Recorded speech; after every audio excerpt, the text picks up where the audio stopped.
Yeah, that's not good. That's my engine oil. What do you mean? And caffeine actually has the opposite effect of me than it does on most people because I have ADHD. Seriously, I have ADHD, and for most people, caffeine makes you hyper. For people with ADHD, it actually calms you down. It has the opposite effect. It's like speed. You know, when they give ADHD people speed, for real, because it has the opposite effect. Because our brains are, and that's our brains are miswired. You know, we're not wired the same way. And so that's my excuse. I don't know what yours is, but anyway, I'm miswired. Okay. Caffeine, huh? Yes, that me too. I often have a cup of coffee before I go to bed. Most people, if you have a cup of coffee before you go to bed, you'll be up half the night. For me, no, I go to bed. I go to sleep. So it has the opposite effect on me. All right. So anyway, by the way, so our onliners are with us, are online already. So we're discussing caffeine. Shabbat Shalom. Tzahorayim Tovim. Baruch haba. We welcome you to the teaching ministry of Harlingen Messianic Synagogue. All right, to start off with, let's go to the to this, which is in the background. So if you'll close that, and don't close it, just minimize it. You know how to do that?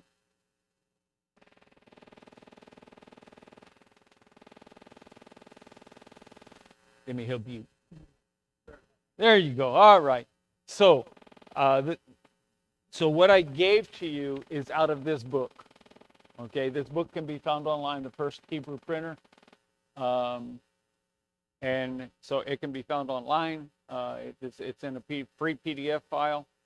So we're not stealing anything or anything like that. Plus, we have rights to do things in small portions. We're not giving you the whole book. We're just giving you a couple of pages. And because, by copyright law, as a teaching ministry, as a class, we're allowed to make small portions and give them to you and let you. And so this is to help you out. The first page that I gave to you, if you'll scroll down, please. Keep going, keep going, keep going. Keep going. One more. One more. Keep going. Keep going. Keep going. So what is a primer? Right there. Thank you. What is a primer? A primer is primero. A primer. So what does primero mean? All right. So a primer is first. So this is your first. This is the first. You have language. A primer is a book that teaches you how to read. Okay. So in first grade you had a primer. Usually the primer was see Betty run, see Susan run, the dog chased the cat chased the dog, whatever. Okay, so that's your primer. All right, so this is a primer because this is a Hebrew class.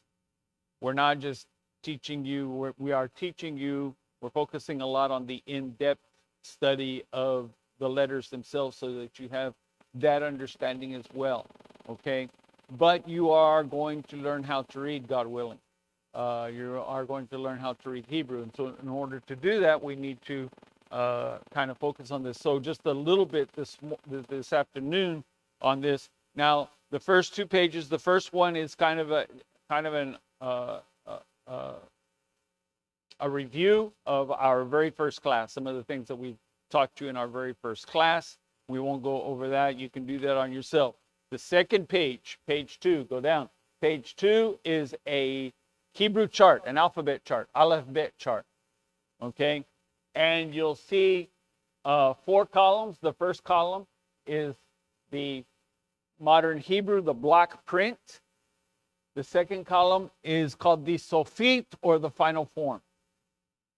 Okay? Final form, because some letters have a final form, such as Nun, such as Kaf, and such as Mem. That is, the shape of the letter changes when the letter is found at the end of a word.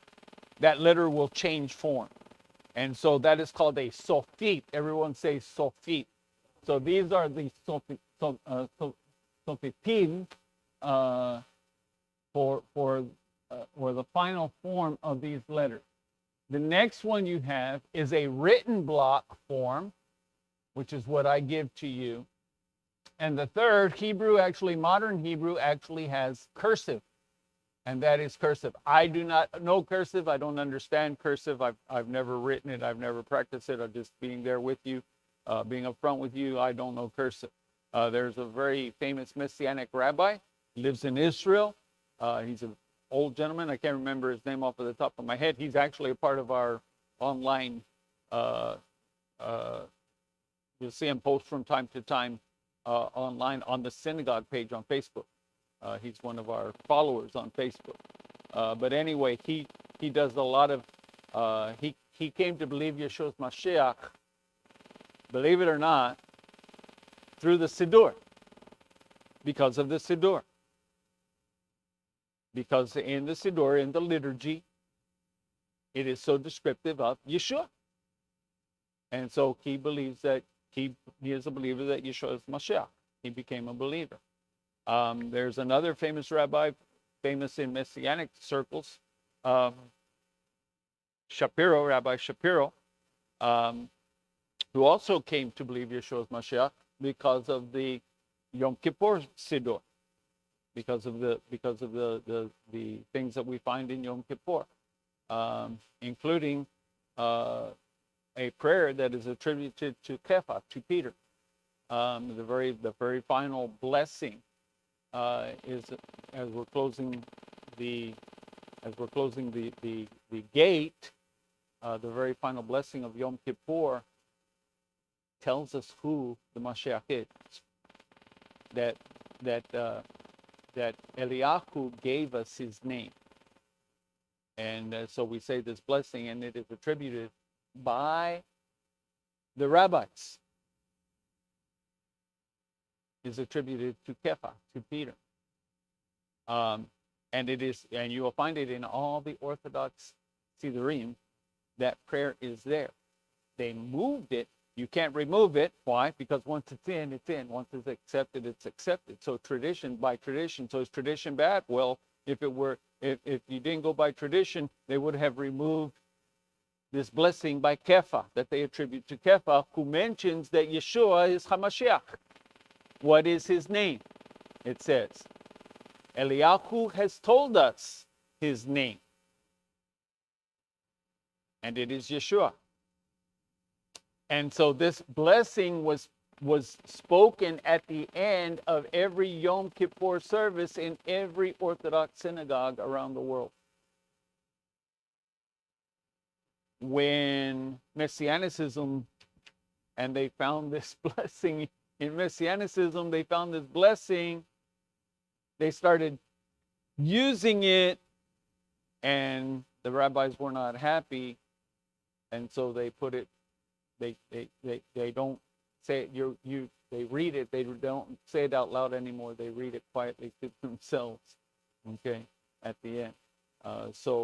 But anyway, this rabbi that I was speaking of writes in cursive. All right, the next page has the first 6 letters of the Aleph Bet and gives you their pronunciation. So this is something you can take home and review. Aleph Bet Gimel Dalet He Vav. All right. And so you'll see in the first column the B as in boy, the V as in vine, the Beit, and the Beit Dagesh. The Dagesh, if you remember, is the dot that's in the middle of the letter, and then the Gimel Ge as in girl. There's no J. All right, it's always there's no George sound in Hebrew. In order to make a J sound, they have to combine 2 different letters. Dalit, door, D as in door, He as in house, and the Vav, V as in vine. And then you have some more explanation. So I want you to go down where it says the two Hebrew vowels, because that's what I'm going to give you today to start with this morning. The first two Hebrew vowels that you have. Now remember that in the Torah scroll, there are no vowels written. In original Hebrew, there were no vowels written down. This is a later development. I believe they come around the 1400s is when written down vowels are introduced. The reason that they are called nikudim. Say nikudim. Nikudim, what we would call vowels, vocales, vowels, A-E-I-O-U, okay? A-E-I-O-U, the vowels. In Hebrew are called nikudim, N-I-K-K-U-D-I-M, nikudim. And so we're going to introduce you today to some nikudim. And we're going to start introducing you every few weeks. We'll introduce you to some more. What I want you to do is take this home and practice, because you have words already given to you with nikudim here. All right? So the first nikudim is called a kataf, and the second one is called a patak. Okay? So the kataf is the straight line. The patak looks like a little T. Okay? So the kataf is a dash, okay? And the patach looks like a little T. So there is no a, short a sound in Hebrew. There is no a. Okay? Like that, what's that commercial, the commercial for the insurance, I guess it was Jimmy from Good. He goes, real loud. I don't know. Y'all ever see that commercial? The black guy that used to be, he was a comedian back in the 70s. And man, I can't remember. Anyway, Good Times was the name of the show. It was on a very famous show because, yes, on Good Times. And what was his saying all the time? Dynamite, right? So, okay, so it's that guy. And he goes, at the end of the commercial. And I told Wilma the other day, that drives me crazy. I hate the commercial. But anyway, so there is no in Hebrew. This is the a sound, but it's not pronounced as an it is pronounced as as in yacht.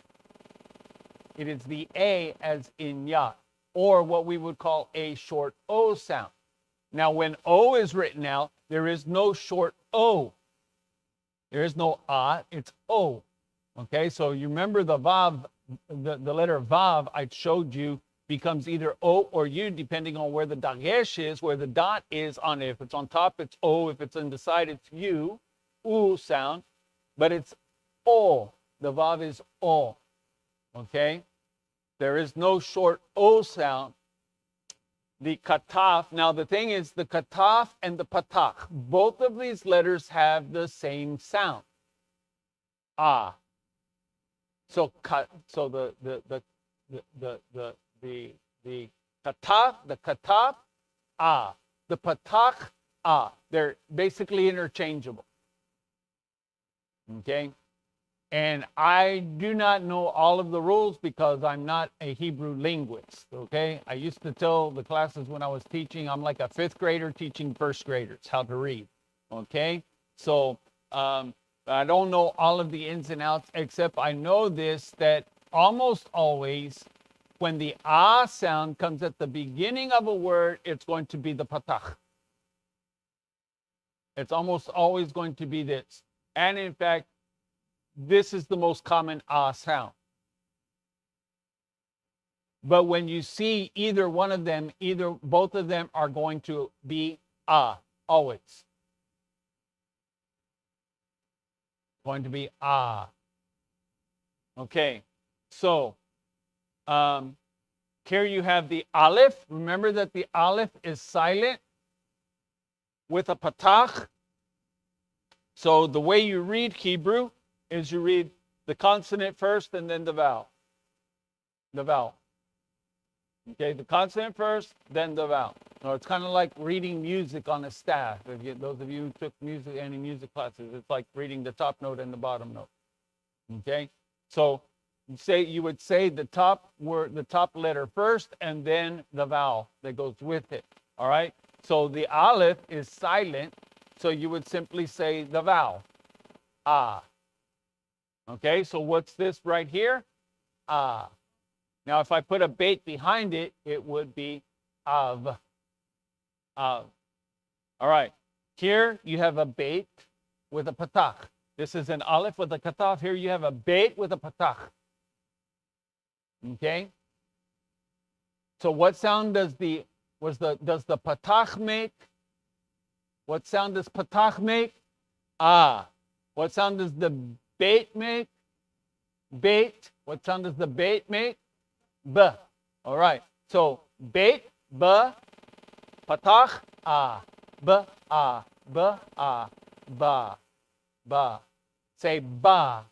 Not va, ba. You see there's a dagesh in there. It's making it hard. It doubles the B. Ba. Say it. Ba. Say it. B, ah, b, ah, ba, ba, ba. Now, I'm going to tell you, Hillel, a.k.a. Ciro, a.k.a. Ciro, like he's a bad guy. Ciro's the bad name, a.k.a. Ciro. Gangsta. Anyway, so, but anyway, because he knows how to read Hebrew. Okay, this is the way you learn it, and you simply have to go over it. You must practice.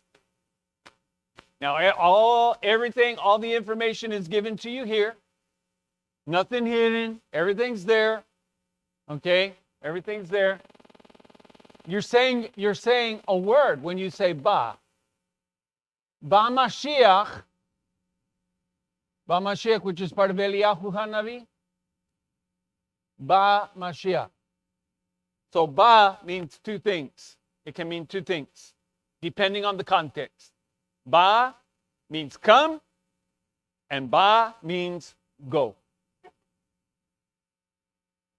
I.e., it's a word of movement. So that's why I said depending on context, if you're standing here and ima, mama, ima, everybody knows ima, ava is dad, ima is mama. Okay, mommy. Okay, so if you're standing here and ima tells you ba, she's telling you if you're standing here and she tells you ba, go. If you're over there and she tells you ba, she's telling you here, close. Okay? So it's the word of movement. Okay? So like in Hebrew, we don't waste time. All right? We don't waste our breath. We don't waste words. All right? So we use the same word for movement. All right? Come, go. Ba, go. Ba, come. Okay? Huh? Depending on where you're standing. That's exactly it. Depending on your word. By the way, ba.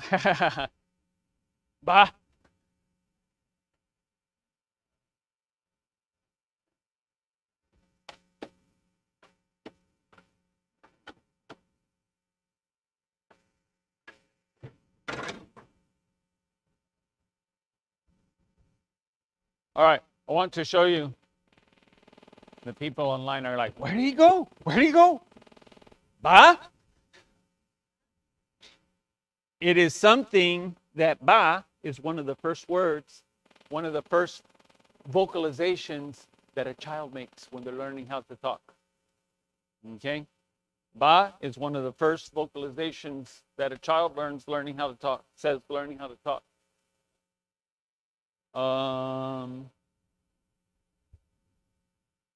There was some Windex over here. Does anybody know what happened to it? There was some Windex over here.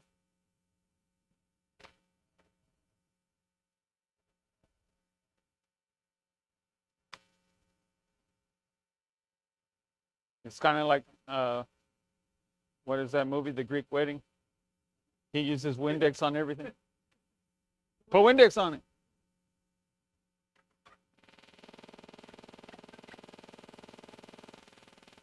I want to show you something from today. if you'll bear with me.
Start all over. I'm sorry, we have to start all over. No, I'm not starting over.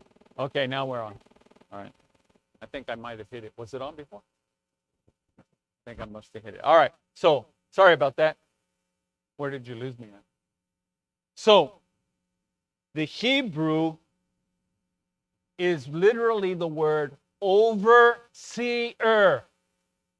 The way you would translate it in Hebrew, from Hebrew to English literally is overseer. Because of this means to see. Resh is the head. Rosh. So the letter Resh for R, it means head. To be over, to be on top of. So the Ro'eh is the overseer, i.e. shepherd. You ready? Okay, so Hillel, aka Gangsta Ciro, is like this.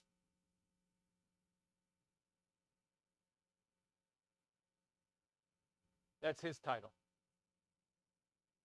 More. Notice you still have this. You still have this. You still have this. Look, more.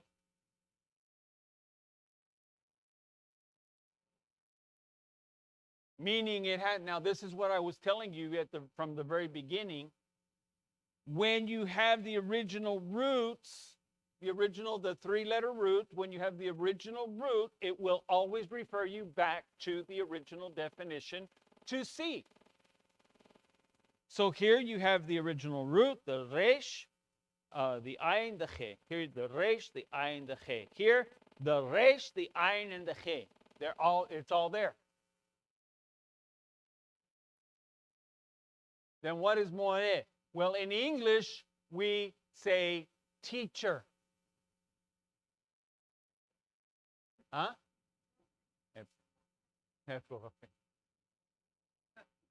No estamos en colegio. Professor Hillel, a.k.a. Gangsta Ciro.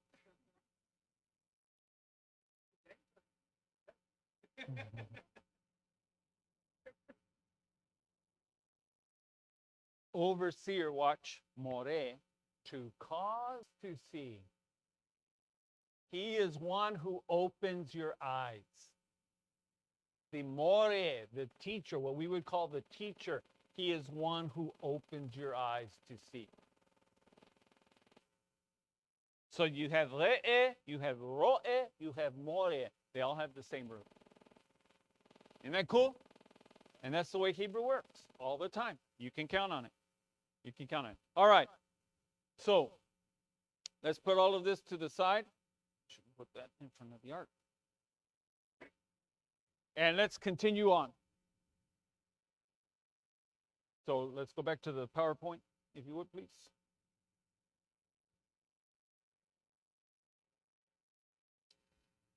Next slide. All right, so here we have the chart again. So let's go quickly through the letters. Ready? Aleph, Bet, Gimel. So I'm sorry. Aleph, Bet, Vet, Gimel, Daleth, He, Vav, Zayin, new letter, Chet. All right, now you see it's spelled Chet. Okay, like the guy's name Chet. All right. You will see this letter almost always transliterated with a CH in English, but there is no ch sound in Hebrew. There is no CH sound in Hebrew. Once again, to make a CH sound in Hebrew, you have to combine other letters together. You have to combine two letters together to come up with that kind of a sound.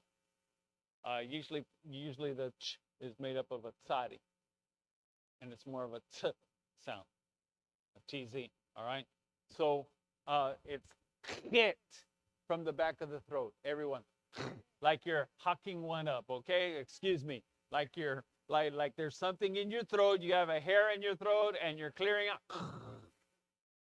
When you hear a good Hebrew speaker, when you hear an Israeli speaking, you will hear, I mean, you almost want to pull out the umbrella, okay? Because you will be getting a lot of lefanecha, penecha, mishkunecha, avotecha, pavanalecha.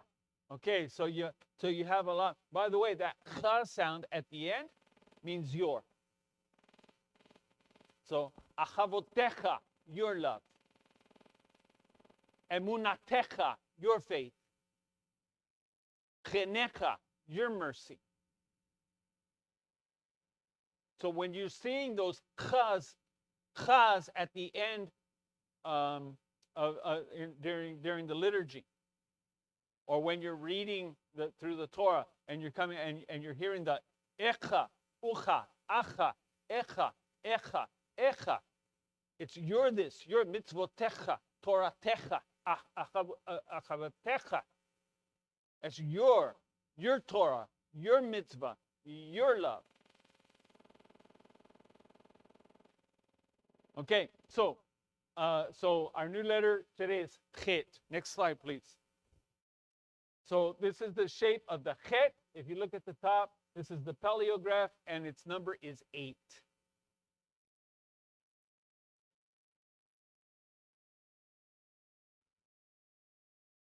Now, what do you notice about the chet?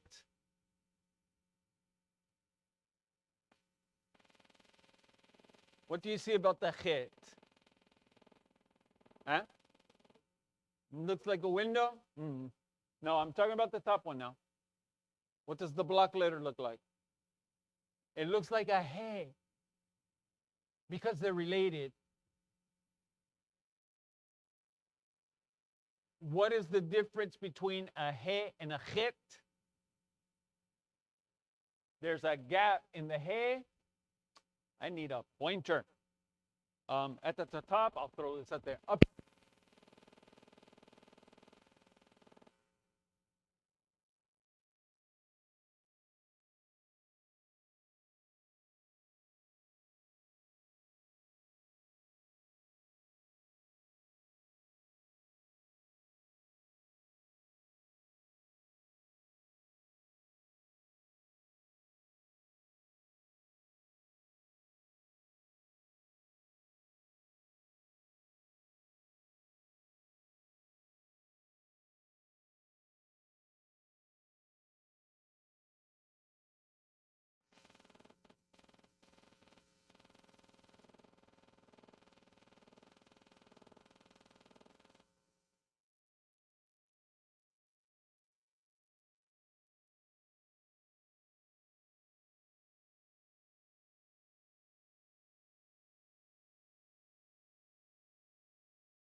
Test, test, test. So the letter is open, saying to release at your throat.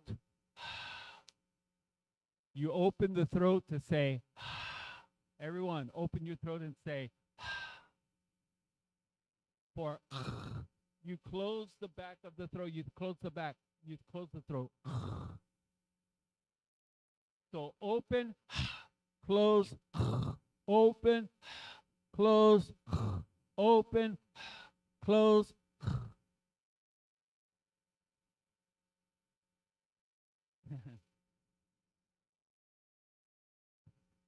That, by the way, is called a guttural sound. Okay, you have labials, you have dentals, you have gutturals. A guttural means it comes out of the throat. Okay, so coming out of the throat, any like a g sound, the G sound, the g sound, the gimel sound. Dalit is a dental. It comes from the teeth. Duh. You put your tongue behind the teeth. Duh. Tav is a, or tet is a chi sound. It's also a dental. T. Bet is a labial. The sound comes from the lip. B. Pe is a labial. Comes from the lip. P. Th. Okay, it's made off of the lip. So where you make the different sounds is what determines what kind of sound it is. So this is called a guttural because it comes from the back of the throat. So hit. Okay.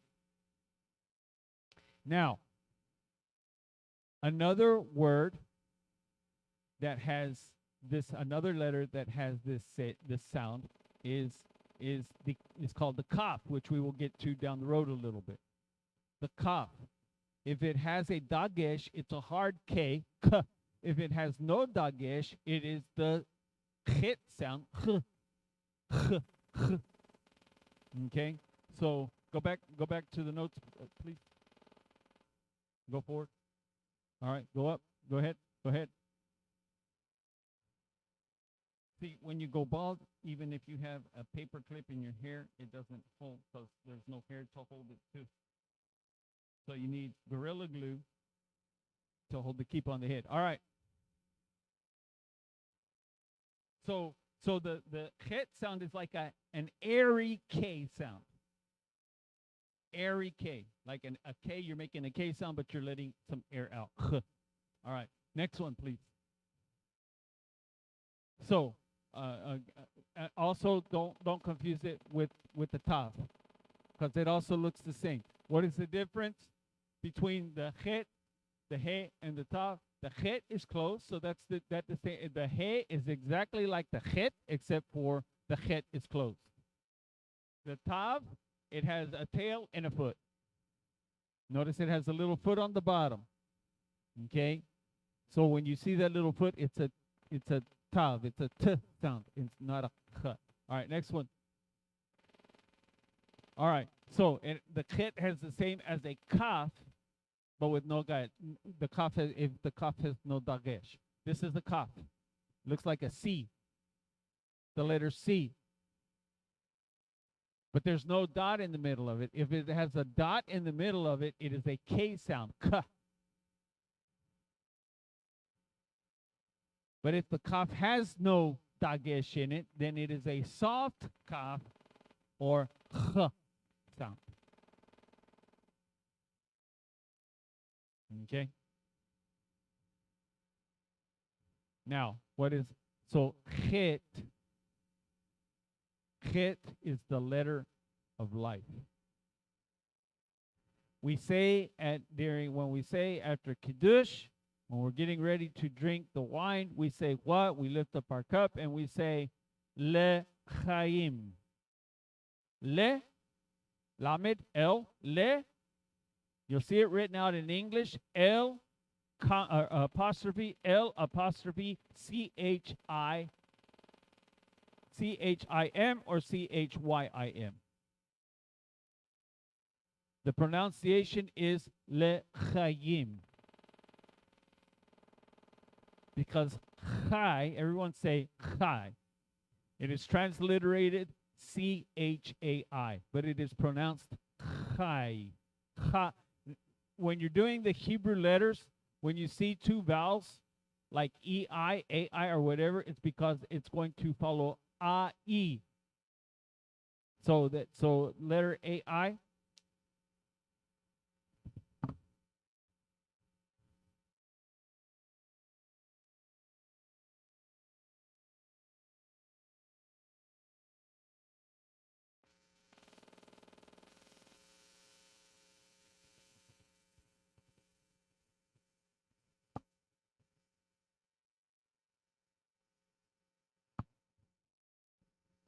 Oftentimes,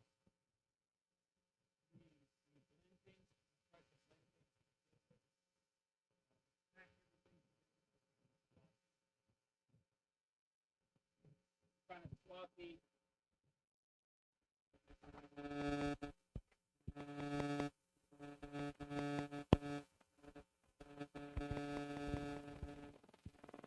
What happens with this is when you're moving around, it gets interference from all the electronics and even the lights. So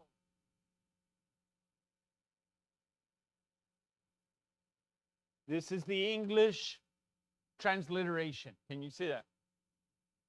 So it's not chai, like chia pets. It's not chai, it's chai. So this is a KH sound.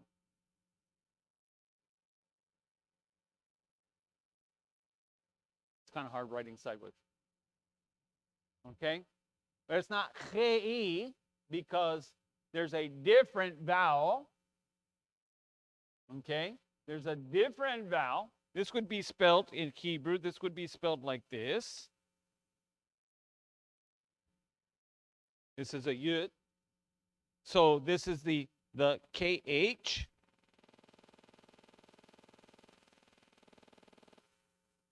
KH. This is the A. And this would be an E sound. So it's chayi. Chayi. Chayi. Say chayi. Now, this is the way you learn how, just like you're learning how to read slow in first grade or kindergarten, whatever. Chayi. Literally, chayi. Chayi. Say it. Chayi. Chayi. Now, when you're a fluent Hebrew speaker, you just say chai.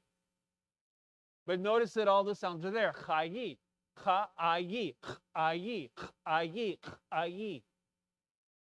Chayi, which means life. When we're saying lifting our cup, there's a lamed, which is the L sound, and this, because under the L sound is this mark here. Well, that's what this is about in English in the transliteration. So if this were a lamed, it would have that under there. And that's why when you're reading a transliteration, when you see the apostrophe at the top in between vocalizations, it's because this vowel is here in the Hebrew. Okay? So lechai, and we put an M at the end of it because that makes it plural masculine. Lechayim.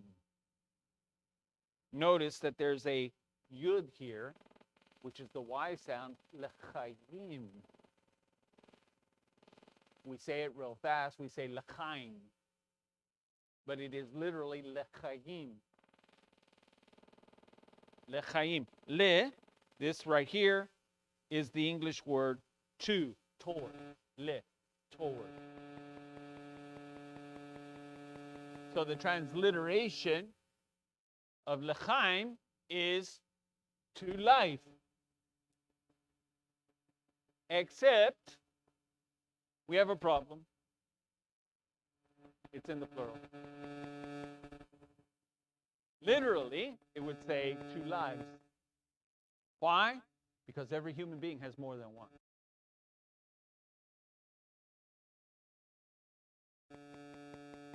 But you don't have 9. You have 2. One here, one there.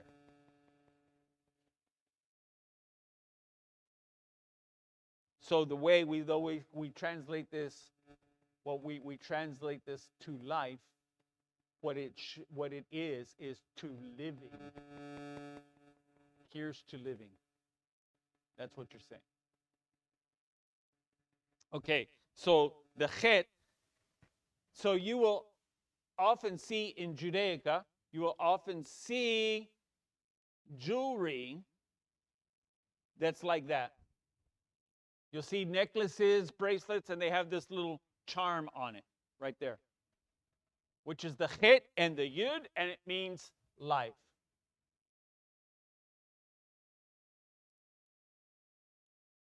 So when you see a Jewish person wearing that necklace, they are lifting one up to life. As Robin Williams says in Peter Pan, to live, that would be a great adventure. No, he's right. What he did was wrong, but he's right. Living is a great adventure. The sad thing is that there are many people who are in such a position that we close our eyes to the adventure and we only see the desolation. It's like the children of Israel, Bnei Israel, out in the wilderness. You can see the sand,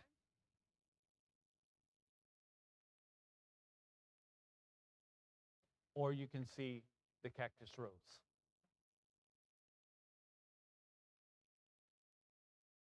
You can see the ugly side, or we can see the beautiful side. Life can get very ugly.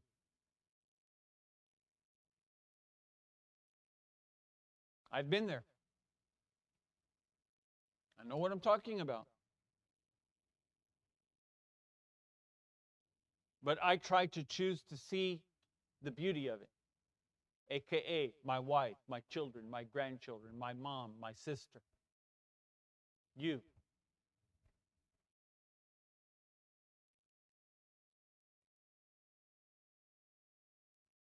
It's easy to focus on the disabilities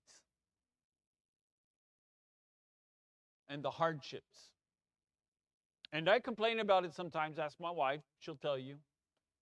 I'm not all hunky-dory, happy-go-lucky, skippity-doo-dah, skippity-yay. I have my good moments, I have my bad moments.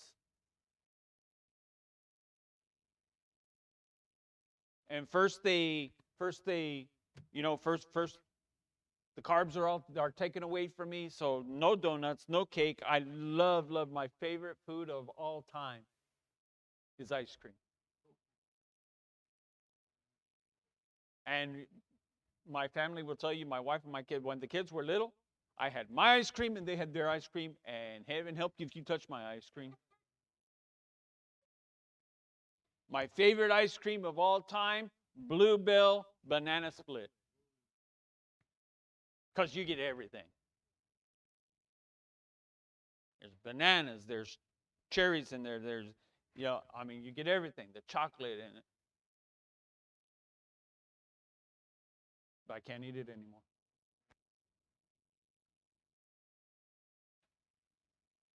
And so many foods have been taken off of the table just because of the diabetes. Now I'm in kidney failure. Now all these foods are taken off of the table. And the foods that I'm able to choose from, the group is becoming smaller and smaller. While I see people around me eating this, eating that, and they're sitting there munching away on their corn chips. All of you eating there on the corn chips, and I'm sitting there with my omelet. I told my wife, I'm going to eat beans and salad tomorrow. No enchiladas. I can't even have the taco salad that she made because the Catalina dressing has 21 carbs and 4 sugars, and then the beans, the ranch style beans that are in there, well, they have carbs and they have sugar, and I could eat a bag of corn chips and get that much carbs and sugar. I have to literally look at every can of every box, every package of everything I eat, and how many carbs and how many sugar it has in it. Everything. I have to measure out that if I eat a half an apple, because apple has a lot of sugar in it.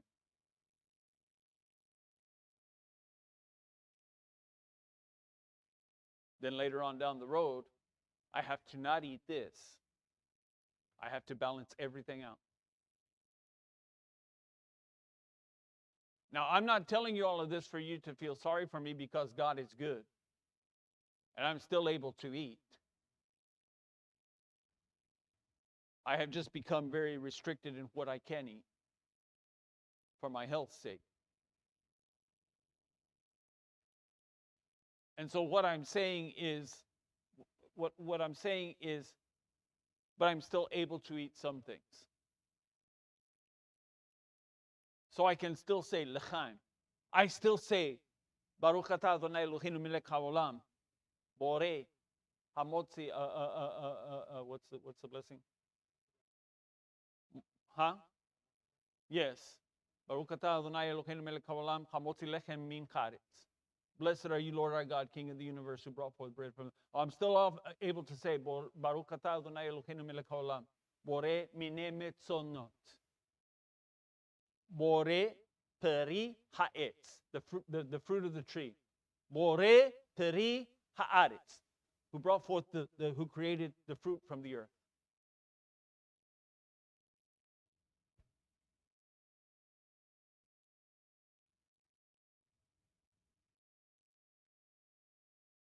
And so my adventure now is playing hide and go seek with carbs and sugars and foods that I can eat. When I go out to eat with my kids at a restaurant, when I go out with the family to eat at a restaurant, and they're there, oh, I might have this, and I might have that, and I might have that, and I'm there looking, I can't have that, I can't have that, I can't have that. Well, I guess it's the omelet again. But it's okay, I'm alive. Now, my wife will tell you he doesn't always say that. I don't always say that. Sometimes I'm like, I wish I would choose some place where I can eat something besides omelet.